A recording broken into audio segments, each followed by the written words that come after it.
Muito bom dia, meu querido amigo e irmão, amiga, irmã da Igreja Evangélica Batista de Angra ou em Angra do Heroísmo. Né?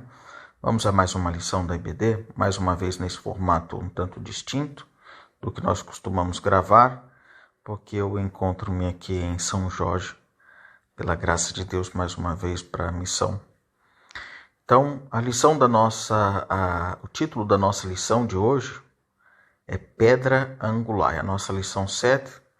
Se você tem a sua Bíblia, abra a sua Bíblia comigo em Lucas, capítulo 20, do versículo 9 ao versículo 19. O subtítulo é Deus concede-nos salvação somente pela fé em Jesus. O texto áureo, então, deixa eu me levantar um pouquinho aqui. Então, o que quer dizer isto que está escrito? A pedra que os construtores rejeitaram tornou-se a pedra angular. É a pergunta feita por Jesus aos líderes religiosos. E o título, mais uma vez, Pedra Angular. Já tem aí a sua Bíblia consigo?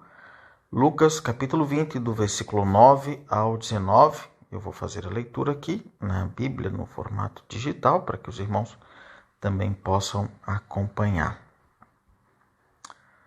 Então, Lucas, capítulo 20, a partir do versículo 9. Diz assim a palavra do Senhor. O título é Parábola dos Lavradores Maus.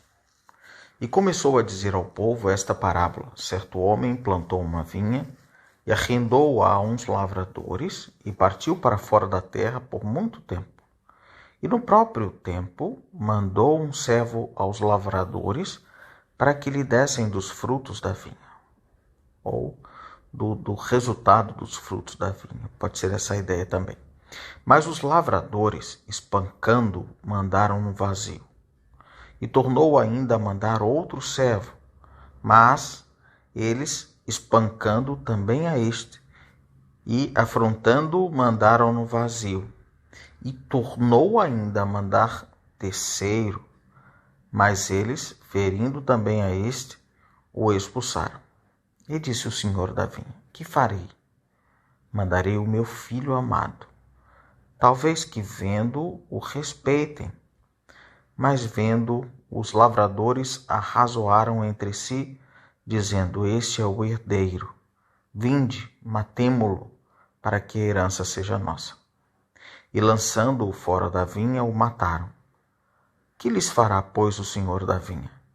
Irá e destruirá estes lavradores, e dará a outros a vinha. E ouvindo eles isto, disseram: Não seja assim. Mas ele, olhando para eles, disse: Que é isto, pois, que está escrito? A pedra que os edificadores reprovaram, essa foi feita a cabeça da esquina.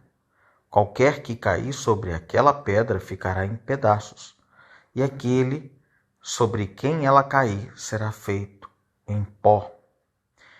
E o último versículo: E os principais dos sacerdotes e os escribas procuravam lançar mão dele naquela mesma hora, mas temeram o povo, porque entenderam que contra eles dissera esta parábola. Meu querido irmão, mais uma parábola de Jesus. Vamos tentar entender o contexto desta parábola, não é? Para nós termos a capacidade de compreendê-la melhor. Se nós voltarmos aqui um capítulo, eu vou fazer só esse exercício. Voltar aqui um capítulo de 19. Então, a lição passada foi a história de Zaqueu publicano, não é? Depois o Senhor vai contar a parábola dos 10 servos e das 10 minas. E aí, no final, a entrada triunfal de Jesus em Jerusalém. Ou seja, ele se aproxima da sua morte e ressurreição. E o que acontece quando ele entra em Jerusalém? Aí uma discussão. Vimos isso no período da Páscoa, aqui com os fariseus, não é? Com os líderes religiosos. Depois acontece a purificação do templo. E entrando no templo, final do capítulo 19. Começou a expulsar todos os que nele vendiam e compravam. E aí há uma confusão, já não vou precisar ler aqui o texto todo, né? Mas a gente já vê nesse final assim: e todos os dias, está aí no versículo 47, ensinava no templo, mas os principais dos sacerdotes e os escribas e os principais do povo procuravam matá-lo. E não achavam meio de o fazer, porque todo o povo pendia para ele, escutando. Então a gente já entende o contexto. Jesus agora está nos últimos dias da sua missão, não é? Ele já entrou em Jerusalém, aquela entrada triunfal para o cumprimento das profecias. E Jesus agora volta, dorme em Betânia, depois volta ao templo e ele ensina no templo, não é? Ele prega o evangelho. Diz lá no início do capítulo 20, ele ensina, versículo 1. E aconteceu num daqueles dias que, estando ele ensinando o povo no templo e anunciando o evangelho, sobrevieram os principais dos sacerdotes, os escribas com os anciãos. Então eles vão perguntar ao Senhor: diz-nos com que autoridade fazes estas coisas? O que estava a acontecer? Havia ali um conflito de autoridades, digamos assim, não é? Então, os escribas, os anciãos, os sacerdotes, os principais dos sacerdotes, reivindicavam a autoridade para eles. E Jesus então vem, e no capítulo anterior nós vimos, Jesus vai lá e destrói aquilo tudo, está tudo errado, não é? Derruba, vocês estão fazendo isso aqui errado, transformar em covil de ladrões, salteadores.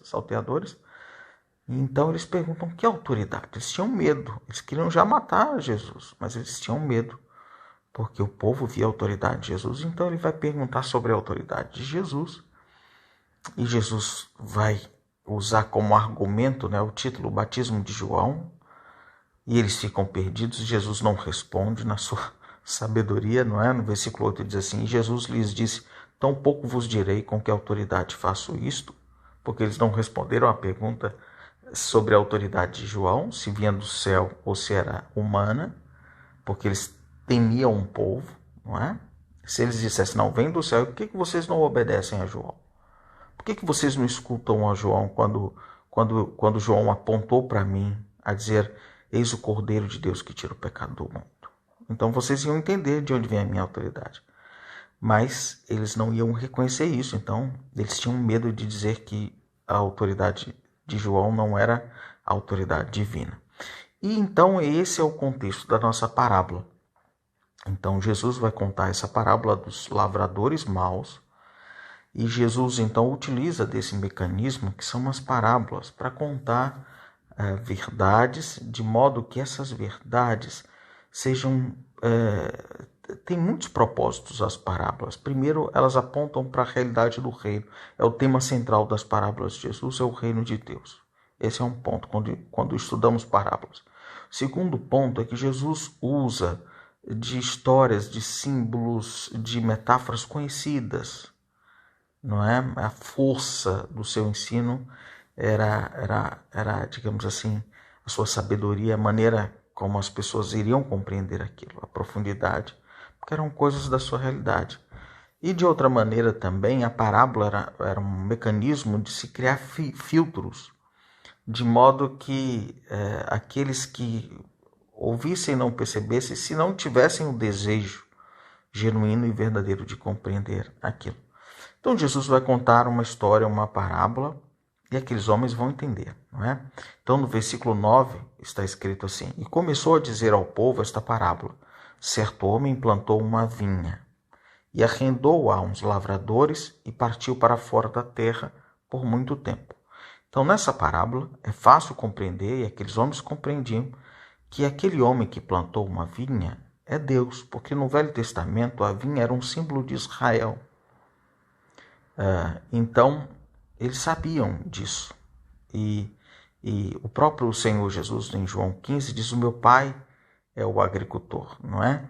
E na cultura judaica eles compreendem isso muito bem, não é? Compreendiam e compreendem ainda hoje. Então certo homem plantou uma vinha, esse homem aqui nessa história representa o pai. Então ele arrendou-a a uns lavradores e partiu para fora da terra. Então, não está a falar da vinha, que representa, nesse contexto, o povo de Israel, mas daqueles líderes, não é, do povo de Israel, ou seja, os que cuidavam da vinha. E no próprio tempo mandou um servo aos lavradores, para que lhes dessem dos frutos da vinha. Mas os lavradores, espancando, mandaram no vazio. Quem são esses servos? Esses servos são os profetas, não é? São aqueles homens que são enviados por Deus. Então eles foram lá para ter com a vinha, ver os frutos, não é? Receberem os frutos da vinha. E o que os lavradores fizeram? Espancando, mandaram no vazio. Então o Senhor muitas vezes vai dizer isso, não é? Quando ele entra mesmo em Jerusalém, o Senhor Jesus chora ao ver Jerusalém e diz: Jerusalém, Jerusalém, que mata os profetas que são enviados. Né? Quantas vezes quis eu ajuntá-los como a galinha junto aos pintainhos. Então Jesus vai falar a maneira como Jerusalém, não é, fez isso, os seus líderes religiosos. Versículo 11 vai mostrar a longanimidade de Deus, e tornou ainda a mandar outro servo, mas eles, espancando também a este e afrontando, mandaram no vazio. Mais uma vez a longanimidade do Senhor, e tornou ainda a mandar terceiro, mas eles, ferindo também a este, o expulsaram. Então mostra os profetas que apareciam, não é, no Antigo Testamento, anunciarem arrependimento, para que a vinha produzisse frutos dignos de arrependimento, né? E aqueles homens então distorciam os lavradores. E disse o Senhor da vinha: que farei? Mandarei o meu filho amado. Talvez que vendo o respeitem. Olha que interessante. Por que esse versículo é muito interessante? Porque esse versículo é contado por Jesus. E ele está a dar uma resposta sobre a sua própria natureza, sobre a maneira como ele retrata a si mesmo. E como é que ele retrata a si mesmo? Como um filho amado. E disse o Senhor da vinha: que farei? Mandarei o meu filho amado. Então Jesus está falando de quem? Dele mesmo. Não é? E quem é o filho amado? Então, o próprio Jesus. Então, reparem aqui que isso é muito importante. Quando alguém disser assim: mas Jesus nunca disse que era o Filho de Deus. Nunca disse. O texto está tão claro, irmãos. E disse o Senhor da vinha: que farei? Mandarei o meu filho amado. Não, mas Jesus era um profeta. Se fosse só um profeta, ele tinha dito: mandou mais um servo pela quarta vez. Mas não. No texto ele está dizendo: disse o Senhor da vinha: que farei? Mandarei o meu filho amado. Não é? E essa palavra amado aqui tem a ver completamente com a profundidade dessa palavra. Fala de algo de bastante intimidade, de proximidade, não é? Se relaciona com aquela expressão unigênito, da mesma natureza. Então, filho, quer dizer, aqui nessa palavra filho amado, essa expressão, está falando da minha natureza, meu herdeiro, meu filho. Então é assim que Jesus se apresenta, também por meio dessa parábola. Tá bem? Então quando alguém disser assim: mas Jesus nunca disse que era o Filho de Deus. Estuda essa parábola com essa pessoa. Né? Tem muitos textos, mas estuda com ela e pergunta para ela o que é que ela entendeu. E disse o Senhor da vinha: que farei? Mandarei o meu filho amado. Talvez que vendo o respeitem. Mas vendo, os lavradores arrazoaram entre si, dizendo: este é o herdeiro. Vinde, matemo-lo, para que a herança seja nossa. Está a falar sobre questões de autoridade sobre a vinha, não é? Que foi a pergunta que eles tinham feito antes. E lançando-o fora da vinha, o mataram. Também Jesus já está a apontar para que mostre de que maneira ele morreria, não é? Porque Jesus morreu crucificado fora dos muros de Jerusalém. Que lhes fará, pois, o Senhor da vinha? Irá e destruirá estes lavradores e dará a outros a vinha. E ouvindo eles isto, disseram, não seja assim. Por que eles disseram isso com tanta ênfase? Porque eles perceberam uma história. Eles entenderam a história. Não é? Eles sabiam que Jesus estava a falar deles. Então, não seja assim. Eles sabiam a gravidade daquilo que estavam a fazer. Mas ele, Jesus, olhando para eles, já imaginaram esse olhar de Jesus? A maneira como Jesus nos conhece profundamente. Mas ele, olhando para eles, disse, que é isto, pois, que está escrito? A pedra que os edificadores reprovaram ou rejeitaram, essa foi feita a cabeça da esquina. Qualquer que cair sobre aquela pedra ficará em pedaços, e aquele sobre quem ela cair será feito em pó. Isso é super interessante, é muito interessante, porque o Senhor vai usar dessa metáfora da pedra mais uma vez. Na quinta-feira, nós falamos a respeito disso, quando Jesus conversa com Pedro, não é? E pergunta também o que as pessoas acham, o que a multidão acha, quem eu sou. Depois, o que vocês acham? E Pedro diz, tu és o Cristo, o Filho do Deus vivo. E o Senhor diz que não foi a carne, o sangue, não foi algo da humanidade de Pedro, mas foi o Senhor Deus que havia revelado aquilo para Pedro, e sobre essa pedra edificarei a minha igreja, e as portas do inferno não prevaleceriam contra ela. Então essa é a pedra é Cristo. A pedra é a afirmação de que Jesus é o Cristo, Filho de Deus. Ele é mais do que um simples profeta.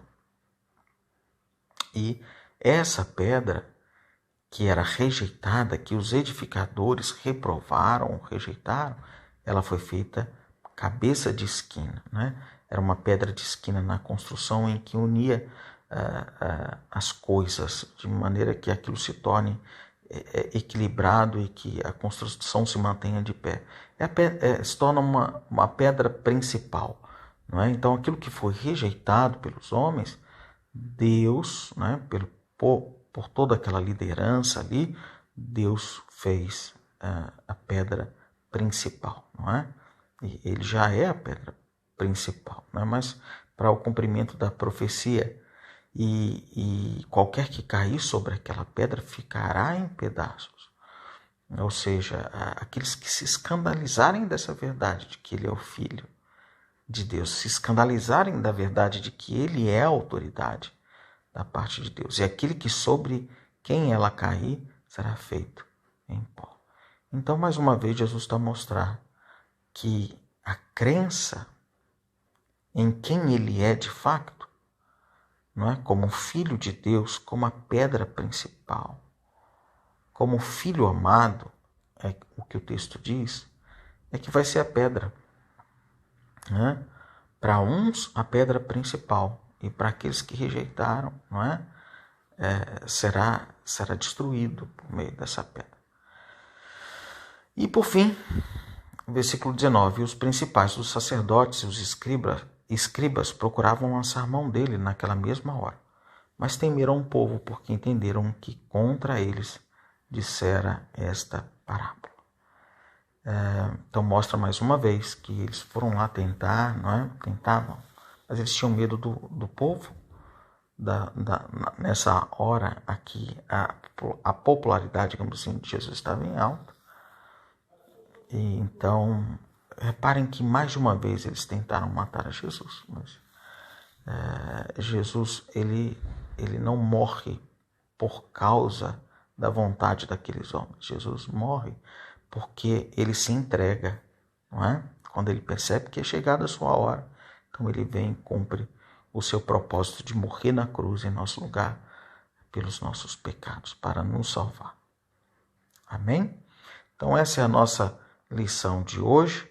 Eu vou terminar aqui com o texto, então, das aplicações do nosso texto. Deixa eu aumentar aqui. Aplicar a vida. Maltratar os servos de Deus é desrespeitar a Deus. Os crentes mostram respeito pelo Pai, mostrando fé em Jesus. Não aceitar Jesus traz ou trará, julgamento. Não aceitar Jesus como Senhor e Salvador. Então essa é a nossa lição. Espero que você medite de maneira, digamos, profunda, desejosa nesse texto e que ele encontre um lugar no seu coração de modo que venha produzir frutos, não é? Frutos de vida e de arrependimento. Que Deus abençoe a todos. Nós agradecemos e oramos em nome de Jesus.